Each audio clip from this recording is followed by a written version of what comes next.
everyone, a very warm welcome to Study IAS. I hope you all are doing well. स्वागत है आपका हमारी PT 365 की series में, जहां पर हम इकोनॉमी के जो करंट अफेयर्स रहे हैं अप्रैल से लेकर दिसंबर 2022 तक के उनको कवर कर रहे हैं। अभी तक 2 चैप्टर आ चुके हैं, 2 lectures basically, and in 2 lectures में हमने बहुत सारे टॉपिक्स कवर किए। अगर आपने उनको नहीं देखा है उनको जल्दी से देख लेना। एंड ये वाले पार्ट में भी हम बहुत सारे जो इंपॉर्टेंट टर्म्स हैं उनको कवर करने वाले हैं। ऑल्सो बैंकिंग से रिलेटेड हम देखने वाले हैं कि करंट अफेयर्स में क्या क्या चीजें थी। ऑल्सो रीजन रूरल बैंक क्या होते हैं, या फिर हमें क्या देखने को मिला है, हमारी इकोनॉमी सिस्टम के अंदर डिफरेंस आया है। ठीक है, ये सब चीजें हम देखने वाले हैं। स्टार्ट करते हैं। सबसे पहले देखो हमारा क्या है, अभी हम क्या देख रहे हैं। We are going to see the key concept and information fiscal policy के रिगार्डिंग। सबसे पहला है ट्विन डेफिसिट प्रॉब्लम। अब देखो, मिनिस्ट्री ऑफ फाइनेंस अपनी जो मंथली इकोनॉमिक रिव्यू लेकर आती है उसमें उन्होंने बताया कि ट्विन डेफिसिट प्रॉब्लम जो है वो एक हमारी इकोनॉमी के अंदर हमें देखने को मिल रही है with higher commodity prices and rising subsidy burden. तो इसके साथ साथ ये जो ट्विन डेफिसिट प्रॉब्लम हो रही है, इसके साथ साथ कमोडिटी प्राइसेस तो बहुत ज्यादा बढ़ी रहे हैं, हमें इन्फ्लेशन देखने को मिला है देश के अंदर, एंड इसके साथ साथ सब्सिडी बर्डन भी बहुत ज्यादा बढ़ गया है, बहुत ज्यादा सब्सिडीज देनी स्टार्ट हो गई है। अब देखो, आपको समझना जरूरी है कि ट्विन डेफिसिट प्रॉब्लम होती क्या है।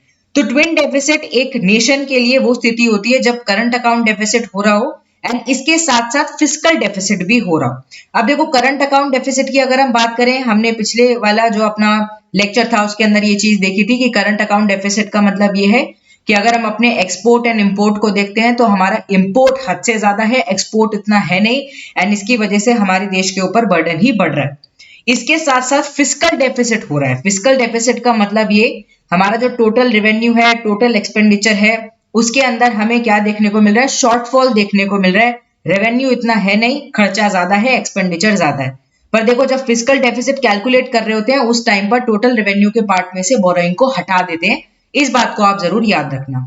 अब ट्रेंड आप यहाँ पर देख सकते हैं, ये एक तरीके से पिक्चर के थ्रू ये बताया हुआ है, ठीक है, ग्राफ के थ्रू ये बताया हुआ है कि अगर हम फिस्कल डेफिसिट की बात करें तो देखो कैसे कैसे हमें बढ़ता हुआ नजर आया। फाइनेंशियल ईयर 21 के अंदर देखो कितना ज्यादा फिस्कल डेफिसिट हमारे देश का रहा है।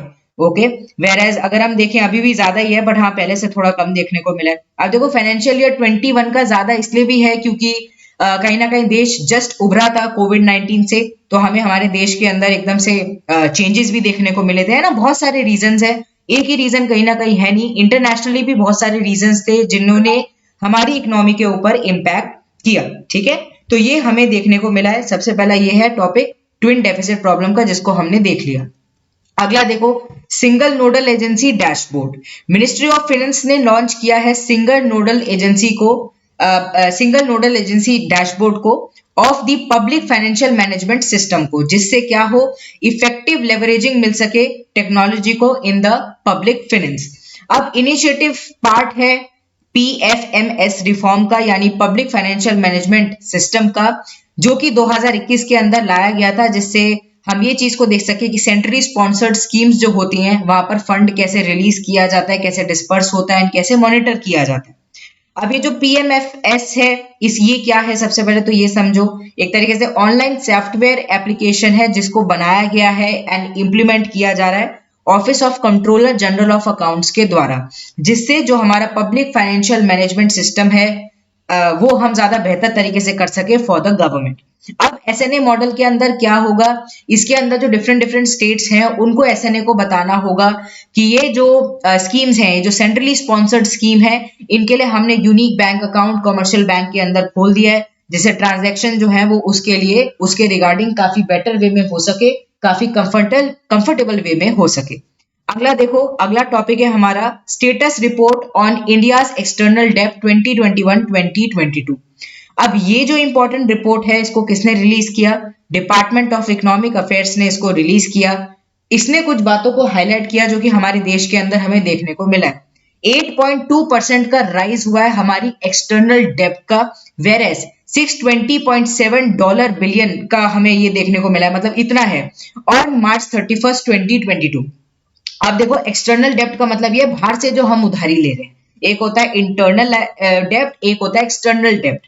ठीक है, तो एक्सटर्नल डेब्ट मतलब बाहर के देशों से, बाहर के कहीं ना कहीं इंस्टीट्यूशन से we have taken this money. अब एक्सटर्नल डेब्ट money borrowed from outside the country has to be paid back in currency in which it is borrowed. अब देखो ये एक बहुत बड़ी प्रॉब्लम है, अगर हम डॉलर डोमिनेटेड डेब्ट ले रहे हैं, हमने जो उधारी ली है वो डॉलर में ली है कहीं ना कहीं, ठीक है, तो हमें उसको पे भी डॉलर में ही करना होगा, तो ये एक बहुत बड़ी समस्या है। एंड हमें क्या देखने को मिला है कि हमारा जो एक्सटर्नल डेब्ट है वो बहुत ज्यादा बढ़ गया है। एंड यूएस डॉलर डोमिनेटेड डेब्ट जो है वो इंडिया का अभी भी लार्जेस्ट कंपोनेंट है अगर हम हमारे एक्सटर्नल डेब्ट की बात करते हैं। प्रपोर्शनल ऑफ एक्सटर्नल लायबिलिटी अगर पब्लिक डेब्ट फाइनेंशियल ईयर 2022 का देखें तो देखो एक्सटर्नल लायबिलिटी कितनी है, 4.9% की है, वेरएस इंटरनल लायबिलिटी की हम बात करते हैं इट इज अराउंड 95.1%। अगला टॉपिक देखो टोबिन टैक्स, ठीक है, नाम काफी अलग सा है, टोबिन टैक्स। अब टोबिन टैक्स एक टैक्स है जो कि लेवी किया जाता है ऑन स्पॉट करेंसी कन्वर्जन। जब भी करेंसी का कन्वर्जन हो रहा है, ठीक है, तो उस टाइम पर इस टैक्स को लगाया जाता है इस इंटेंशन से कि हम इंसेंटिवाइज कर सके शॉर्ट टर्म करेंसी स्पेक्यूलेशन को। अब इसके थ्रू क्या होगा, अगर ये टैक्स लगाया जाएगा करेंसी के कन्वर्जन के ऊपर, तो इससे सरकार को पैसा मिलेगा, रेवेन्यू जनरेट होगा फॉर द कंट्रीज जो कि कहीं ना कहीं ये देखती हैं कि ग्रेट डील हो रही है करेंसी मूवमेंट की वजह से इधर से उधर, ठीक है, लोगों की जब लोगों का मूवमेंट होता है हमें करेंसी का भी मूवमेंट देखने को मिलता है, तो इसके थ्रू पैसा जनरेट हो सकता है टोबिन टैक्स के थ्रू। ओके, तो टोबिन टैक्स आपको याद रखना है, काफी इंटरेस्टिंग सा नेम है, यूपीएससी पूछ सकता है, पीछे कभी पूछा भी नहीं है इसलिए भी काफी इंपॉर्टेंट ये हो जाता है। अब देखो पूरे साल जो बहुत ही ज्यादा न्यूज में रहा, द हिंदू के तो एडिटोरियल में आता ही रहा, वो है windfall tax. Centre has cut windfall tax on crude producers scraps petrol export levy. ठीक है, अभी क्या कर दिया है सेंटर ने, कट कर दिया है विंडफॉल टैक्स को जो कि क्रूड प्रोड्यूसर्स के ऊपर लग रहा था, एंड स्क्रैप कर दिया है पेट्रोल एक्सपोर्ट लेवी को भी।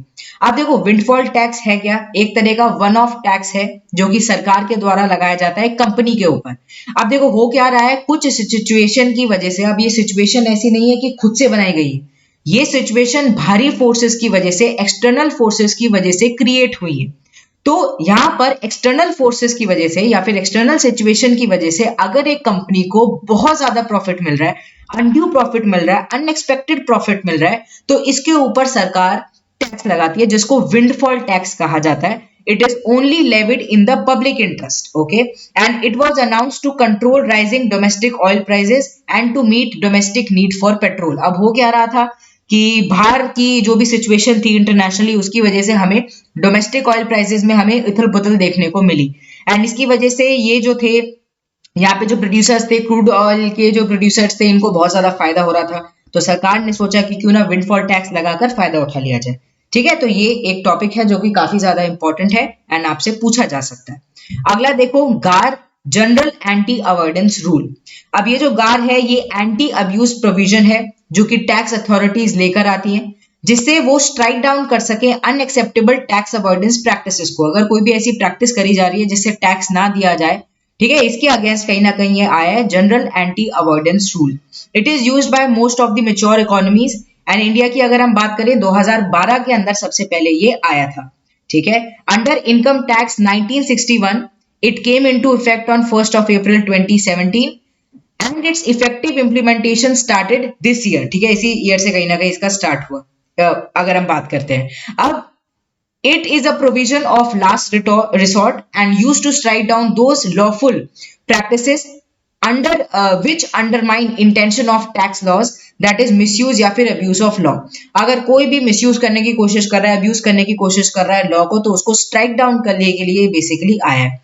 इससे पहले क्या था हमारे देश के अंदर, इससे पहले हमारे देश के अंदर स्पेसिफिक एंटी अवॉइडेंस रूल थे, सार थे, उसके बाद हम इसको लेकर आए, गार को लेकर आए। ठीक है, पहले सार था, अब हम गार को लेकर आए। ठीक है, ये आपको याद रखना है। चलो अगला टॉपिक देखते हैं, central board of direct taxes. अब central board of direct taxes ने क्या किया, नई गाइडेंस लेकर आए, वो टीडीएस के regarding, tax deducted at source के रिगार्डिंग। ठीक है, प्रोविजंस के अंदर थोड़े से चेंज आए and provision regarding the benefit जो कि रिसीव किए जा रहे हैं बिजनेसेस के द्वारा, प्रोफेशंस के द्वारा, ठीक है, उनके रिगार्डिंग चेंजेस यहाँ पर आए। अब बजट 2022-2023 के अंदर इस चीज को लाया गया था, एक न्यू सेक्शन को लाया गया था in the income tax act 194R। ठीक है, ये बेसिकली सेक्शन था, सेक्शन 194R, जो कि रिक्वायर करता है क्या, deduction of TDS at the rate of 10% by any person जो कि प्रोवाइड कर रहा है या फिर जिसको बेनिफिट मिल रहा है, ठीक है, of exceeding 20%, 20,000 in a year to a resident, ठीक है, इतना तो डिडक्शन होगा टीडीएस का, दैट इज 10%, ठीक है, ये बेसिकली हमें देखने को मिला था। अब सीबीडीटी की अगर हम बात करें, इन्होंने क्लैरिफाई किया, ये जो सेक्शन है 194R, ये अप्लाई होगा डिस्ट्रीब्यूशन ऑफ फी के ऊपर, ठीक है, जो डिस्ट्रीब्यूशन ऑफ फी सैंपल है to the hospital for the doctors जो कि रिसीव कर रहे हैं free samples of medicine while employed in a hospital, उनके ऊपर भी ये लागू होगा। अब देखो, अगर हम बात करते हैं यूनियन गवर्नमेंट की कॉम्पोजिशन ऑफ टैक्स प्रोफाइल की, कहां से इनके पास आता है, तो कस्टम से 8%, गुड्स एंड सर्विसेज टैक्स से 28%, corporate income tax 26%, personal income tax 26% and union excise duty की अगर हम बात करते हैं तो 12% या 12%। चलो अगला देखते हैं, double taxation avoidance agreement DTAA।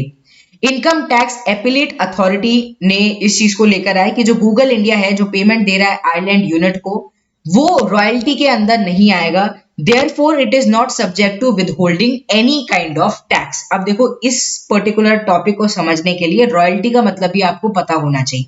Royalty एक तरीके की पेमेंट है जो कि आपको देनी होती है एक ओनर को, जो भी एसेट, अगर जैसे सपोज करो कोई बुक है, अगर आप उस बुक को इस्तेमाल कर रहे हो तो आपको उसके ऊपर रॉयल्टी देनी पड़ेगी उसके ओनर को या फिर जो भी उसको ओन करता है, तो you have to pay this payment, आपको ये पेमेंट देनी पड़ेगी to the owner of that particular asset, या फिर वो प्रॉपर्टी का कोई भी ओनर है, अगर आप उसको यूज कर रहे हो तो उसके ऊपर रॉयल्टी आपको देनी पड़ती है, ठीक है।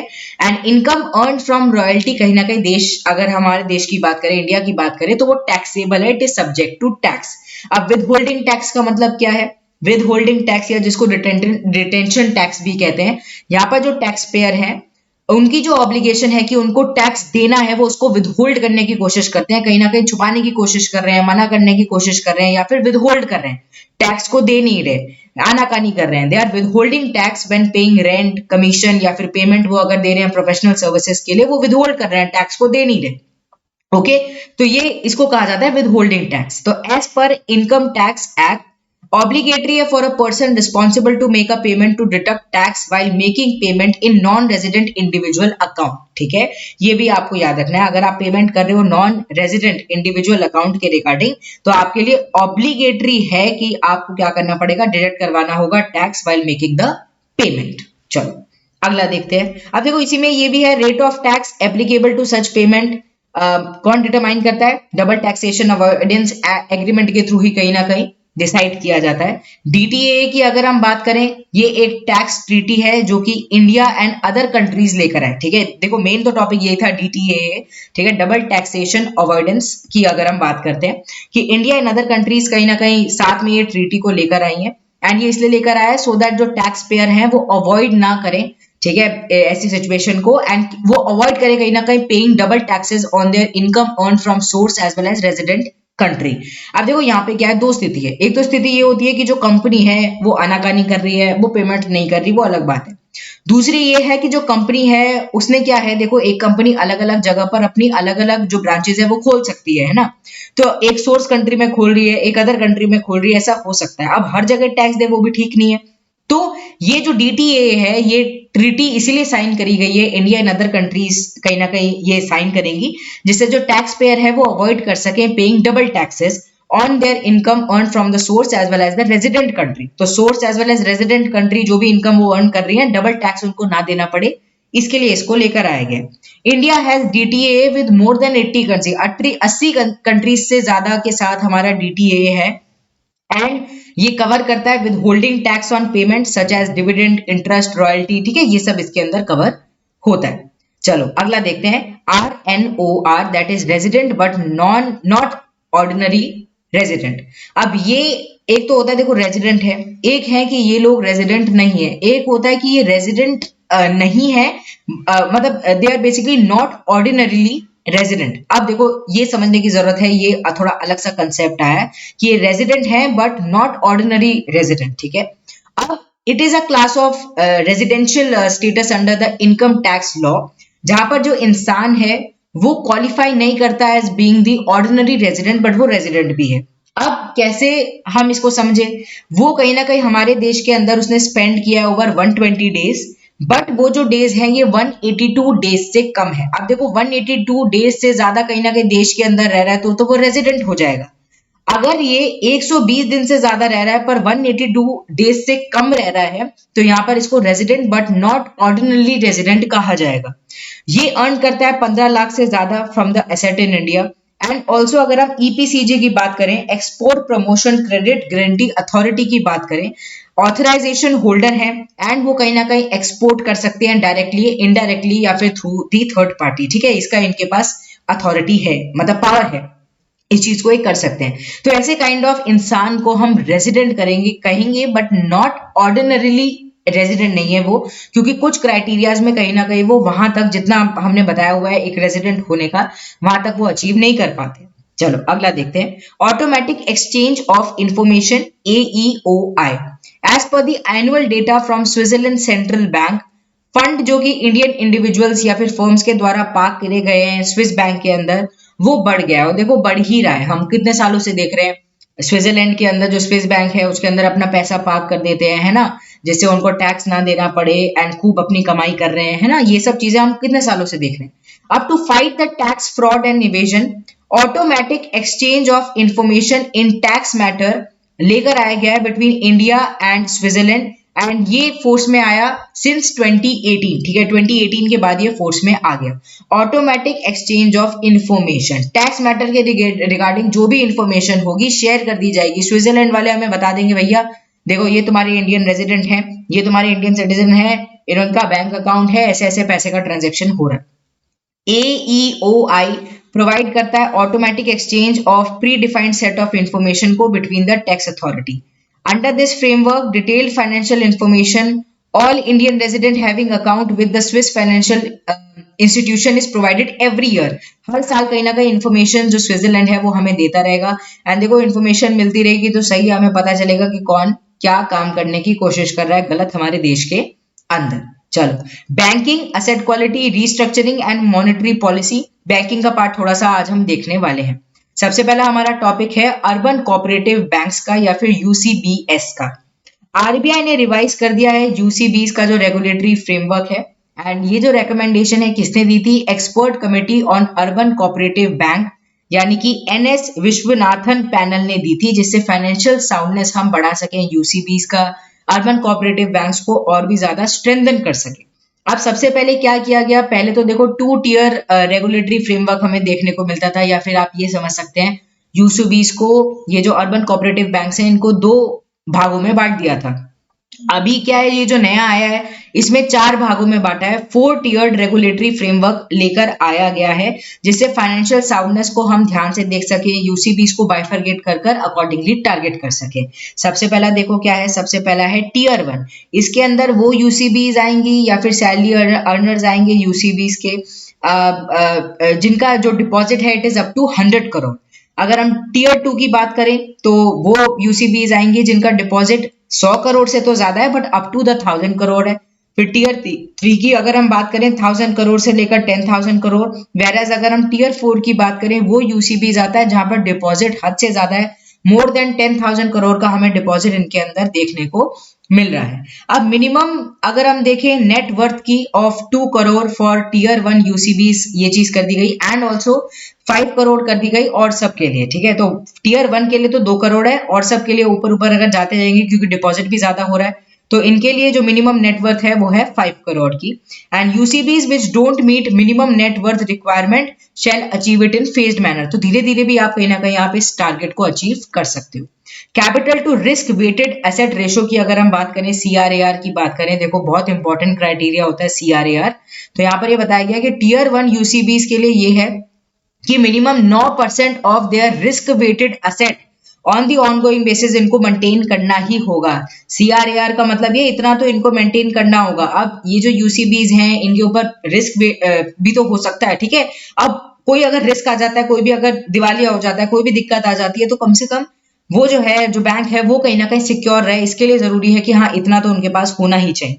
टियर 2 की अगर हम बात करें 4 यूसीबीज, मतलब टियर 2 टू टियर 4 की अगर हम बात करें यूसीबीज की, तो they shall maintain a minimum CRAR of 12% of their risk weighted asset on an ongoing basis, whereas UCB जो कि टीयर 2 टू 4 के बीच में है, जो कि मीट नहीं करती है रिवाइज सीआरएआर को, वो फेज मैनर में इसको लेकर आ सकती हैं। Financially sound and well managed, अगर हम बात करते हैं द रिवाइज्ड क्राइटेरिया क्या है जिससे financially sound and well managed रह सकती है कोई भी, अगर हम यूसीबी की बात करते हैं। सबसे पहले तो ये जो नेट एनपीए जो नॉन परफॉर्मिंग एसेट है वो 3% से ज्यादा का नहीं होना चाहिए, कोई भी डिफॉल्ट नहीं होना चाहिए in maintaining the CRR SLR, ठीक है, कोई भी किनकबाजी नहीं होनी चाहिए।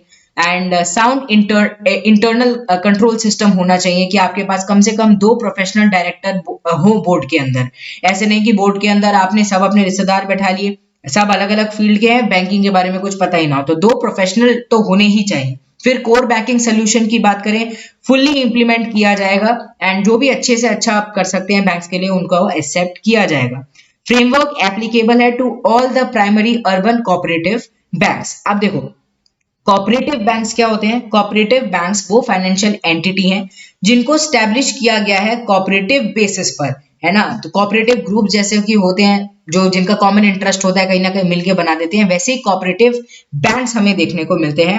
एंड ये जो है कहीं ना कहीं they belong to their members. This means कि जो कस्टमर हैं of the cooperative banks are also its owners, तो जो कस्टमर हैं वही इसके ओनर भी होते हैं। यूसीबी को प्राइमरली रजिस्टर किया जाता है as the corporate society under the provision of either the state cooperative act या फिर जो multi state cooperative societies act 2002 है, ठीक है, उसके रिगार्डिंग किया जाता है। अगर हम बात करते हैं if the area of operation extend beyond one state boundary, तो एक स्टेट से ज्यादा के अंदर अगर हमें कोऑपरेटिव सोसाइटी देखने को कोऑपरेटिव बैंक देखने को मिल रही है तो multi state cooperative society act 2002 के द्वारा कहीं ना कहीं इनको रजिस्टर किया जाता है। अब कोऑपरेटिव बैंक में भी देखो अर्बन रूरल, अर्बन के अंदर शेड्यूल नॉन शेड्यूल, रूरल के अंदर शॉर्ट टर्म लॉन्ग टर्म, यहाँ पर आप देख सकते हैं, ठीक है, शेड्यूल में कौन से आते हैं, नॉन शेड्यूल में कौन से आते हैं। शॉर्ट टर्म में state cooperative bank, district central cooperative bank, primary agricultural credit society, ये सब आती हैं। लॉन्ग टर्म के अंदर state cooperative agricultural and rural development banks आते हैं। इसके अलावा primary cooperative agriculture and rural development bank इसके एम्बिट के अंदर आते हैं।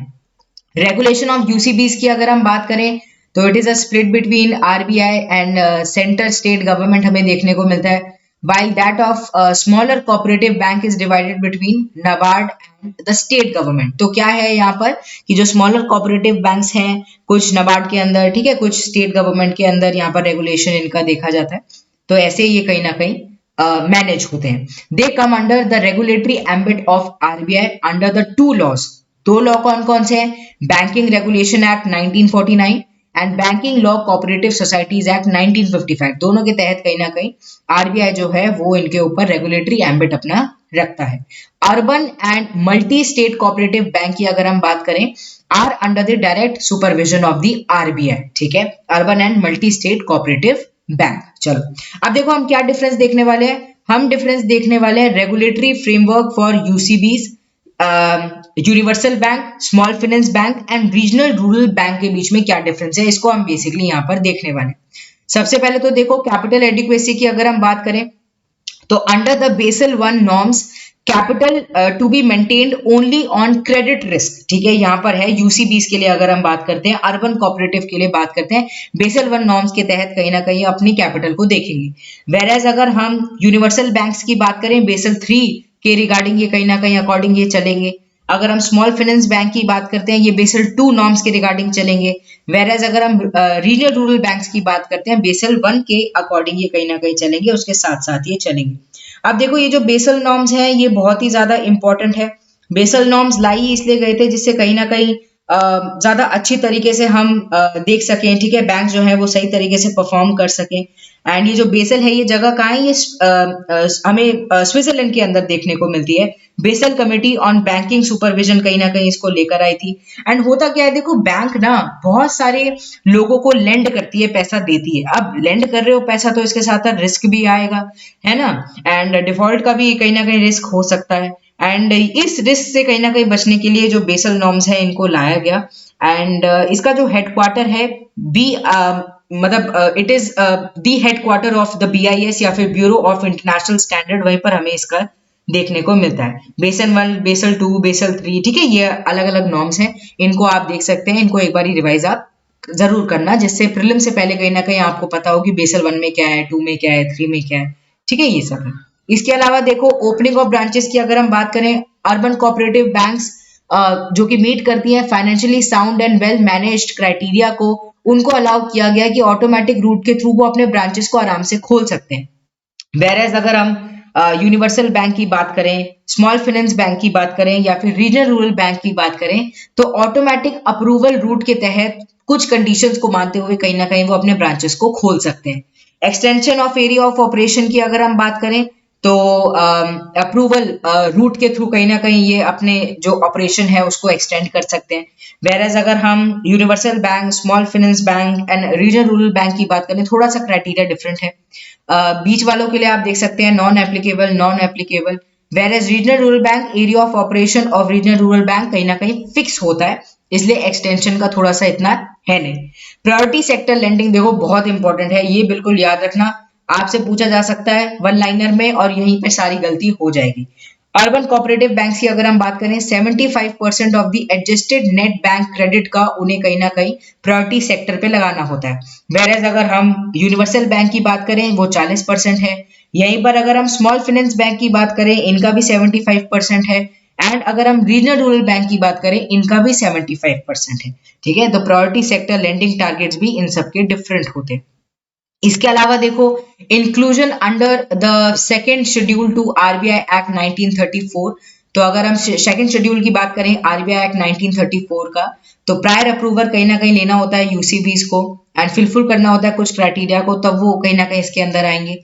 एंड अगर हम यूनिवर्सल बैंक्स की बात करें, तो प्रायर अप्रूवल रूट के थ्रू ही ये भी आ सकते हैं। ऑल न्यू जो होते हैं after commencement of the operation कहीं ना कहीं इसको आ सकते हैं इसके अंदर। वेरएज अगर हम स्मॉल फाइनेंस बैंक की बात करें, वो भी ऐसे ही चेंजेस लाकर आ सकते हैं। प्रायर बेसिकली अप्रूवल रूट के थ्रू ही कहीं ना कहीं ये इंक्लूड हो सकते हैं second schedule to the RBI act 1934 के अंदर।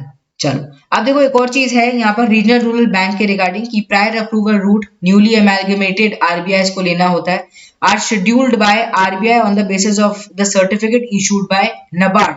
तो नबार्ड से रिलेटेड कहीं ना कहीं यहाँ पर हमें क्राइटेरिया इसका देखने को मिल रहा है। चलो अगला देखते हैं रीजनल रूरल बैंक्स।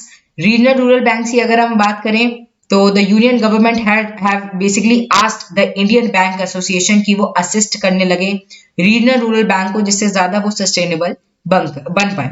अब देखो regional rural bank financially stable है, ठीक है, गवर्नमेंट विल इन्फ्यूज, जिससे वो फाइनेंशियली स्टेबल हो जाए। गवर्नमेंट क्या कर रहे हैं, 10,890 करोड़ कहीं ना कहीं इन्फ्यूज करने वाले हैं आरआरबीज के अंदर during the financial year 2022 and 2023, ठीक है। एंड जो 5,445 करोड़ है वो सेंट्रल गवर्नमेंट के द्वारा आएंगे, वाइल जो रिमेनिंग है स्टेट एंड स्पॉन्सर बैंक जो है उनसे कहीं ना कहीं जनरेट किया जाएगा। अब देखो इक्विटी होल्डिंग ऑफ आरआरबीज ये जरूरी हो जाता है। आरआरबीज के अंदर गवर्नमेंट की होल्डिंग सिर्फ 50% होती है, आधी की होती है।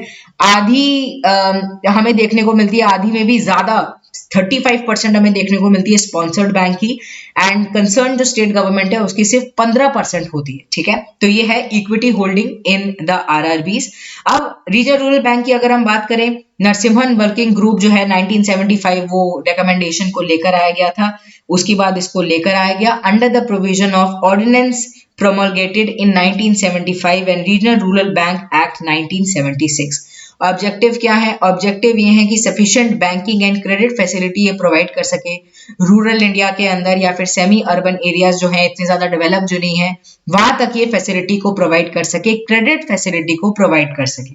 पैरा बैंकिंग फैसिलिटी को जैसे कि लॉकर फैसिलिटी, डेबिट क्रेडिट, ठीक है, मोबाइल एंड इंटरनेट बैंकिंग ये सब प्रोवाइड कर सके, कैरी आउट कर सके गवर्नमेंट ऑपरेशन को, जैसे कि एमजी नरेगा के वेजेस हो गए, डिस्ट्रीब्यूशन हो गए पेंशन का, ठीक है, ये सब इसका काम होता है।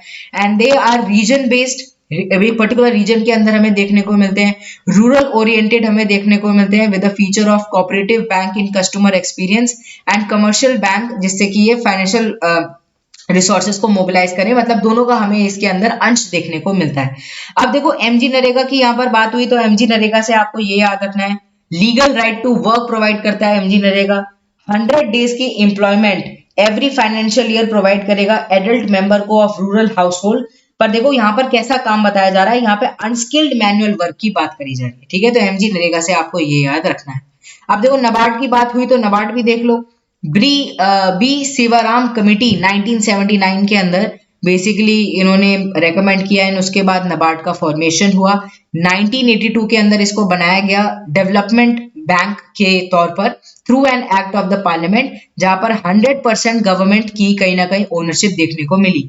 फंक्शन इसके ये है कि हम डेवलप कर सके, ठीक है, प्रमोशन एंड डेवलपमेंट हो सके, कहीं ना कहीं refinancing, financing, planning, monitoring, supervision, ठीक है, ये सब कहीं ना कहीं हम देख सकें। एंड मिशन इनका देखो कितना बड़ा है, प्रमोट करना सस्टेनेबल एंड इक्विटेबल एग्रीकल्चर को, एंड कहीं ना कहीं और भी ज्यादा बेनिफिट प्रोवाइड करना, नॉन फाइनेंशियल इंटरवेंशंस लेकर आना, इनोवेशन टेक्नोलॉजी को सामने रखना, ठीक है, ये सब बेसिकली इनके काम है।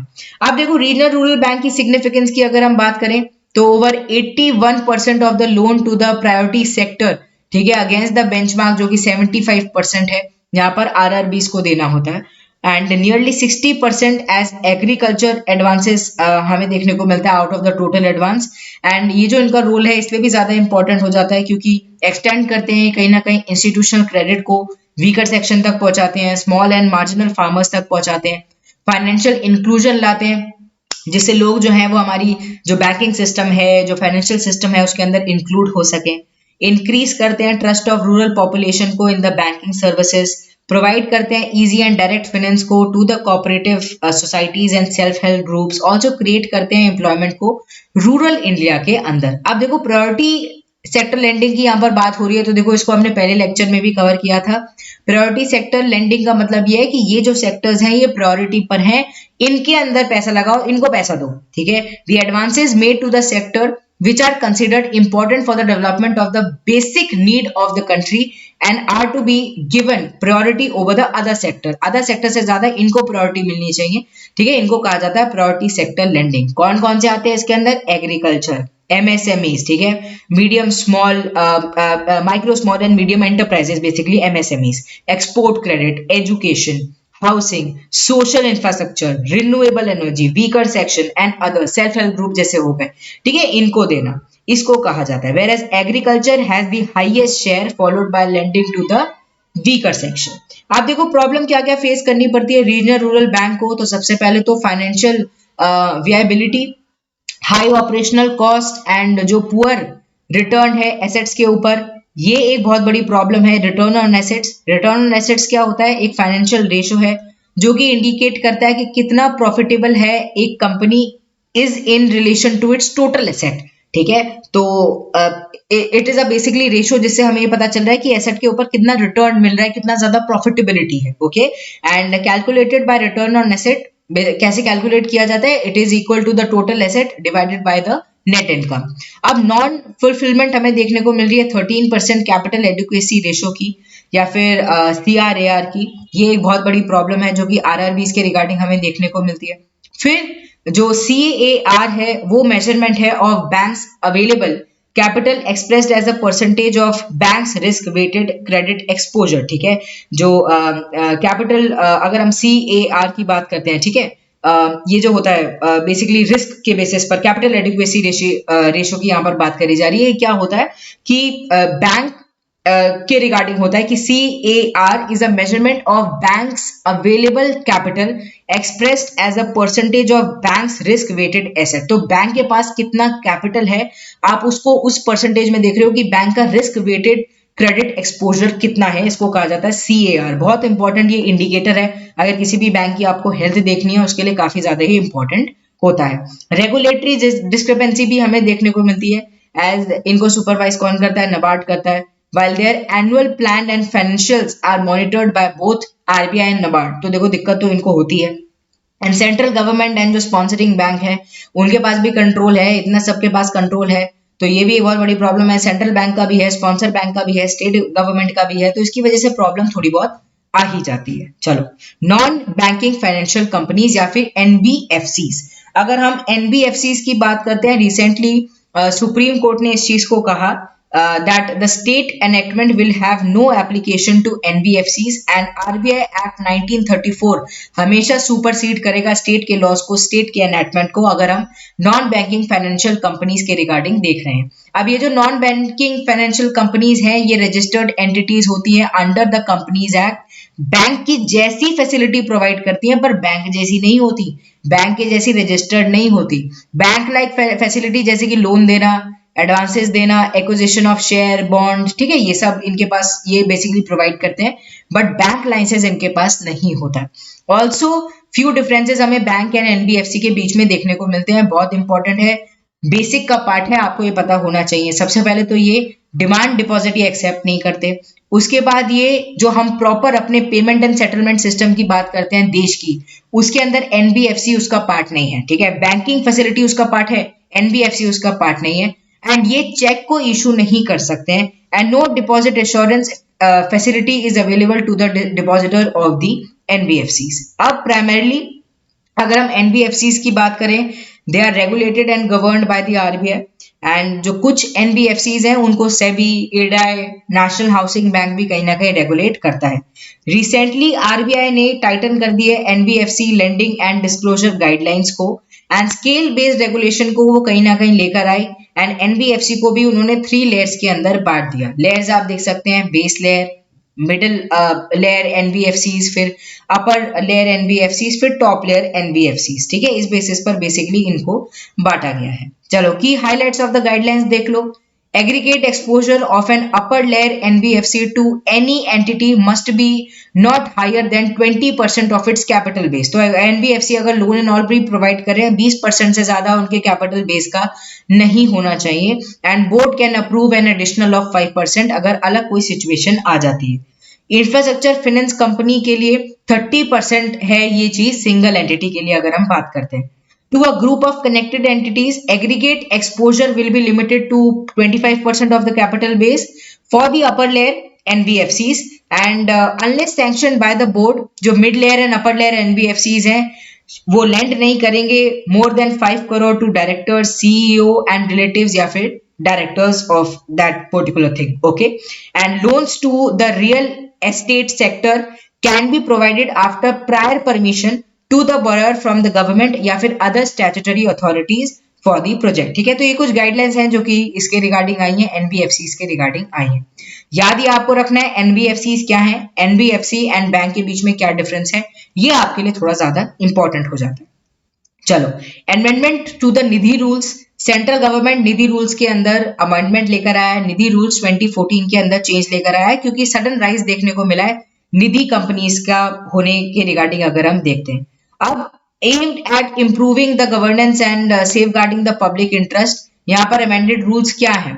एक public company setup as Nidhi, उनका जो शेयर कैपिटल 10 लाख का होना चाहिए, they need to first get itself declared as a Nidhi from the union government. तो अब ऐसा नहीं है कि आप बस अपनी चला रहे हो, आपको अपने आप को डिक्लेयर करवाना होगा यूनियन गवर्नमेंट के द्वारा एज अ निधि, अगर आपका शेयर कैपिटल 10 लाख तक का है।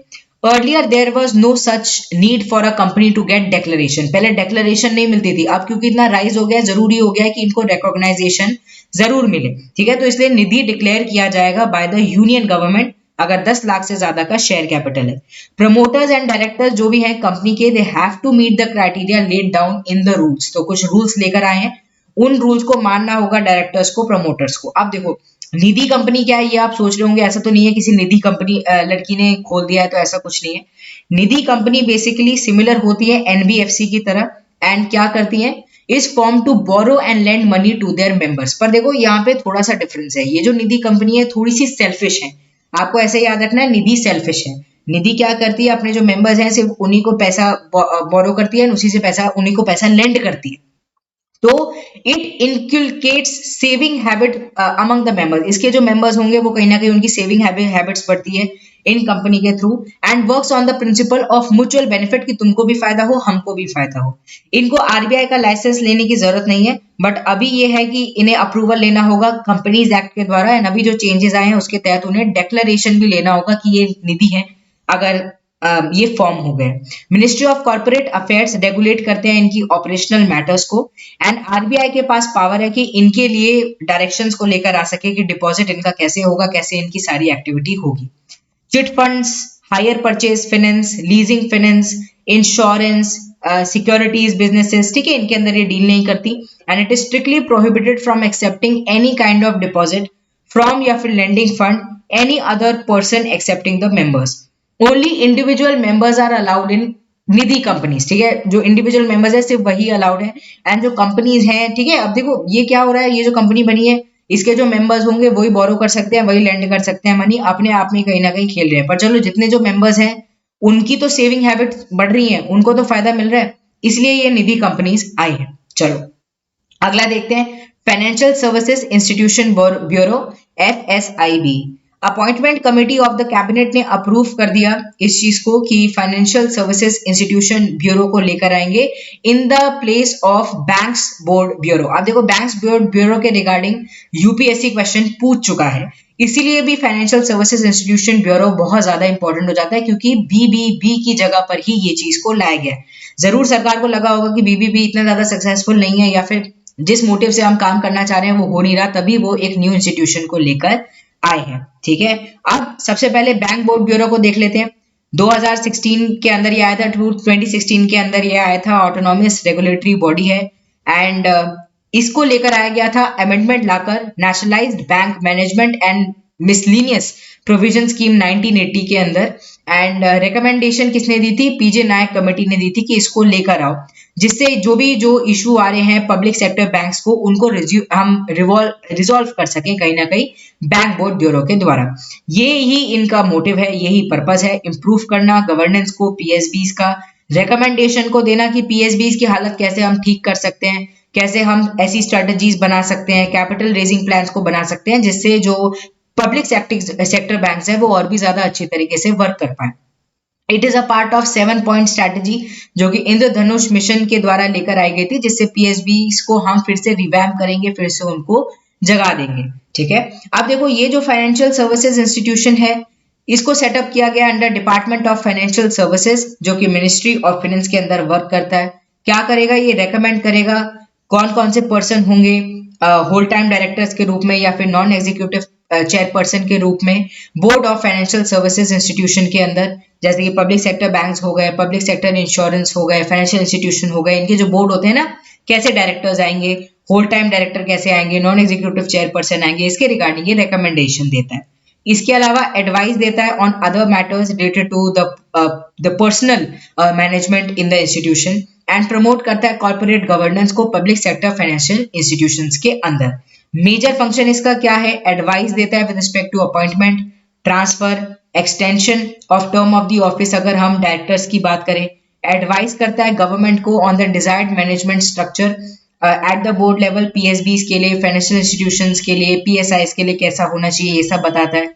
कोशिश करता है कि एक डेटा बैंक को ये क्रिएट कर सके containing the data related to the performance of these bank, कि इनका परफॉर्मेंस कैसा चल रहा है। अब हमारे पास डेटा होगा तभी तो हम देख पाएंगे कि हाँ हमें इस चीज की जरूरत है, शायद बोर्ड मेंबर्स इतने स्ट्रांग नहीं है तो डायरेक्टर चेंज करने की जरूरत है। तो ऐसे ये बेसिकली काम करने वाला है। एडवाइस करेगा गवर्नमेंट को on the formation and enforcement of the code of conduct and ethics for the whole time directors, जो भी फाइनेंशियल इंस्टीट्यूशन के हैं, पब्लिक सेक्टर बैंक्स के हैं, पीएसआईज के हैं, ठीक है, उनके रिगार्डिंग बताएगा।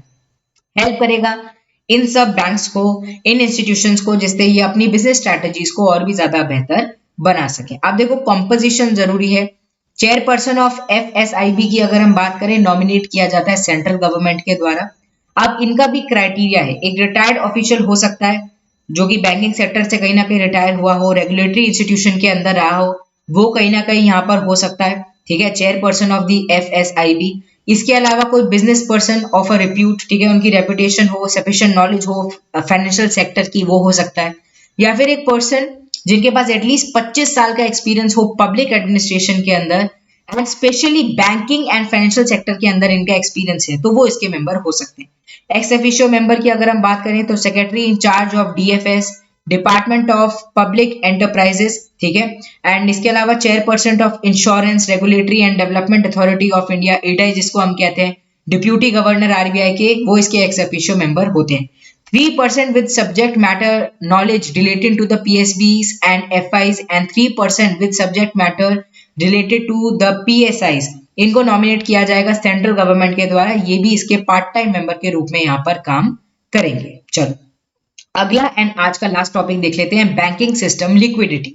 अब हुआ क्या है, हमारे देश के अंदर अगर हम बात करें 2019 तक हमारी जो लिक्विडिटी थी वो कहीं ना कहीं सरप्लस मोड पे थी, बट अभी क्या है, बैंकिंग सिस्टम लिक्विडिटी जो है वो डेफिसिट मोड पर चली गई। अब देखो ये जो वर्ड है सरप्लस डेफिसिट, आम भाषा में तो हम समझते हैं, पर बैंकिंग सिस्टम के रिगार्डिंग अगर हम क्या समझने की कोशिश कर रहे हैं उसको हम देख लेते हैं। अब मीनिंग ये है कि जो लिक्विडिटी एडजस्टमेंट फैसिलिटी है, लिक्विडिटी एडजस्टमेंट फैसिलिटी आप सबको पता है मॉनेटरी पॉलिसी टूल है आरबीआई के द्वारा, रेपो रिवर्स रेपो है ना, आरबीआई इनका इस्तेमाल करता है। प्राइमरी इंस्ट्रूमेंट है ये आरबीआई के ऑपरेशन के, जिससे वो क्या कर सके, या तो लिक्विडिटी को इंजेक्ट कर सके या फिर उसको एब्जॉर्ब कर सके, अगर हम बैंकिंग सिस्टम की बात करते हैं। अब surplus versus deficit on any given day, अगर बैंकिंग सिस्टम नेट बोरोवर है फ्रॉम दी आरबीआई, अगर जो बैंक्स हैं वो बस पैसा लिए जा रही है आरबीआई से, तो ये तो ऑब्वियस सी बात है कि कहीं ना कहीं हमें स्थिति ठीक नहीं दिखने को मिल रही है ना। The system liquidity can be said to be in deficit, अगर ये स्थिति है बार बार रेपो रेट के थ्रू बैंक क्या कर रही है, आरबीआई से पैसे ले रही है, तो कहीं ना कहीं हम डूब रहे हैं। ठीक है, स्थिति ठीक नहीं है कि पैसा लेना पड़ रहा है। एंड अगर हमें सिचुएशन बिल्कुल वाइस वर्सा देखने को मिल रही है, तो ये बोला जाता है कि लिक्विडिटी सरप्लस में है, कि आरबीआई को क्या करना पड़ रहा है, पैसा लेना पड़ रहा है वापस, कि तुम्हारे पास ज्यादा हो गया चलो दे दो वापस, है ना।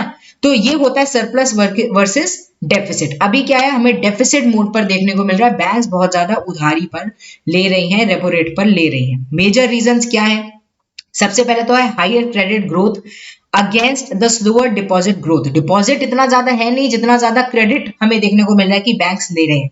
इसके अलावा हेफ्टी फ्लो ऑफ मनी हो गया due to the advance tax payment जो कि कंपनीज देती हैं। कंपनी क्या करती है, एडवांस टैक्स पेमेंट देती है, इसकी वजह से क्या होता है, पैसा वो बाहर निकालती रहती है, इसकी वजह से सिचुएशन ऐसी हो रही है। फिर ballooning of government cash balances, जो कैश बैलेंस है गवर्नमेंट के वो बढ़ते चले जा रहे हैं, फूलते चले जा रहे हैं। राइज देखने को मिल रहा है हमें बैलेंस ऑफ पेमेंट में, इंपोर्ट हद से ज्यादा है, एक्सपोर्ट उतने हैं नहीं, करंट अकाउंट डेफिसिट हो रहा है। फिर aggressive RBI measure to stem the fall in rupee, rupee जो हमारा गिर रहा था अगेंस्ट द डॉलर, उसके लिए आरबीआई ने स्टेप्स ली। अब उस स्टेप्स अच्छे हों बुरे हों दोनों का इंपैक्ट हो सकता है, तो उसकी वजह से भी हमें एक सिचुएशन अलग देखने को मिली है। स्वोलोइंग हमें देखने को मिली है रूपी की फ्रॉम द सिस्टम, एंड कहीं ना कहीं जो हमारा रूपी है उसके ऊपर नेगेटिव इंपैक्ट पड़ा है। फिर discretionary spending by the people, एकदम से फेस्टिविटीज बहुत ज्यादा आ गई, दिवाली होली ये सब आ गए, एकदम से लोगों ने क्या करा, खर्चे करने स्टार्ट कर दिए, स्पेंडिंग खर्चे करने स्टार्ट कर दिए, बैंक से पैसा लेना बार बार बाहर विड्रॉ करना स्टार्ट कर दिया, इतना लोग सेव नहीं कर रहे जितना लोग बाहर निकाल रहे हैं, तो इसकी वजह से हमें बैंकिंग सिस्टम लिक्विडिटी डेफिसिट देखने को मिला है। अब इसके इम्पैक्ट क्या है, इंक्रीज देखने को मिला है हमें डिपॉजिट रेट के ऊपर, ठीक है, special deposit scheme from the bank to get the money, basically government is taking the steps जिससे थोड़ा तो कुछ असर हो।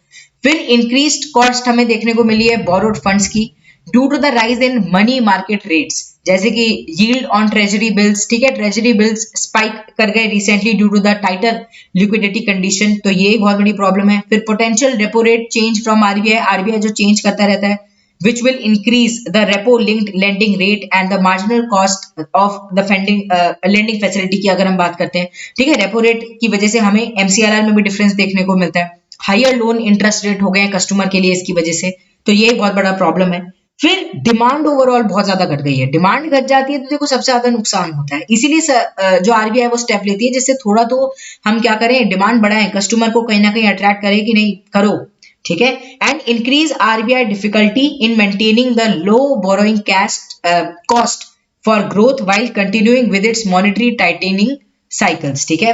तो जो आरबीआई की भी डिफिकल्टीज एकदम से बढ़ गई, एंड टाइटनिंग पॉलिसी जो भी इस्तेमाल करी गई आरबीआई के द्वारा उसका भी हमें असर देखने को मिला, है ना। तो ये सब बेसिकली इंपैक्ट हमें ओवरऑल देखने को मिला है, जो कि हमें नेगेटिव साइड पर देखने को ज्यादा मिल रहा है।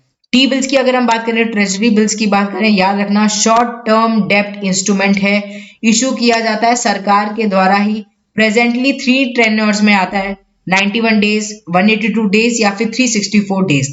शॉर्ट टर्म डेब्ट इंस्ट्रूमेंट है, ये बेसिकली आपको याद रखना है, ये थोड़ा सा इंपॉर्टेंट हो जाता है। चलिए अगला जो पार्ट है एसेट क्वालिटी एंड रीस्ट्रक्चरिंग का, उसको अगले लेक्चर में हम कवर करेंगे। अगर आपको इस पर्टिकुलर सीरीज से मदद मिली है, एंजॉय कर रहे हो आप, ऑल्सो करंट अफेयर्स आपके रिवाइज हो रहे हैं, do not forget to hit the like button. Also 2 lecture पहले आ चुके हैं, उनको जरूर देख लेना। प्लेलिस्ट अवेलेबल है, प्लेलिस्ट में जाकर सारे लेक्चर्स आपको मिल जाएंगे। हमारे चैनल पर आपको करंट अफेयर्स रिलेटेड अलग अलग वीडियोस भी मिल रही हैं, उनको भी देखते रहा करो। एक तो छोटी वीडियोस हैं, और जल्दी देखकर आपको जल्दी करंट अफेयर्स रिवाइज हो जाएंगे। ओके, तो ऐसे आप अपनी तैयारी को बेहतर बना सकते हैं। चलिए अगले लेक्चर में मिलते हैं। Bye bye everyone, take care and have a wonderful day ahead.